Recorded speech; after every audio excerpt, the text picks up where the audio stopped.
Hi friends అందరికీ శుభ శుక్రవారం శుభోదయం. ఏం చేస్తుర్రు ఫ్రెండ్స్ అందరూ? నేనైతే పూజ చేసిన. ఇప్పుడే నా పూజ అయితే కంప్లీట్ అయింది.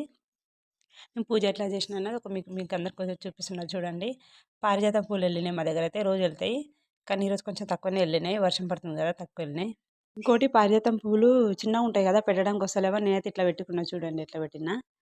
మందారం పూలు పెట్టి దానిలో అట్లా పెట్టినా వస్తలేవు పెట్టడానికి కానీ. ఇంకా విగ్రహాలకైతే మంచిగా పెట్టుకున్నా. ఇంకో విషయం చెప్తున్నా చూడండి ఫ్రెండ్స్.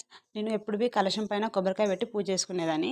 4, 5 నెలల నుంచి అట్లా పెట్టుకుంటే నాకు అంతకుముందు 2 సార్లు పెడితే 2 సార్లు కూడా మొలకలొచ్చినాయి. ఈసారేమో మొలకొస్తలేదు కొబ్బరికాయకి. ఎందుకు వస్తలేదేమో అని ఇంకా నేను ఆ కొబ్బరికాయ తీసేసి బూరు పీకేసిన. కొబ్బరికాయ పలగొట్టేద్దాం. దేవుడి కాడ పలగొడదామని. దేవునికి పలగొడదామని ఆ కొబ్బరికాయ బూరు తీసిన. బూరు తీసే లోపు అది లోపలైతే మొలకొచ్చింది చూడండి. దానికైతే మొలకొచ్చింది. ఇంకా మొలకొస్తలేదేమో నేను తీసిన మొలకొచ్చేసింది. ఇంకా ఈరోజైతే వానదేవుడు కొంచెం సెలవు తీసుకున్నాడు. మళ్ళీ ఎప్పుడు వస్తాడో అన్నది తెలవది. సెలవు తీసుకున్నాడు. ఇంకెప్పుడు వస్తదో మళ్ళా సాయంత్రానికి అట్లా. ఇప్పుడైతే లేదు వర్షం.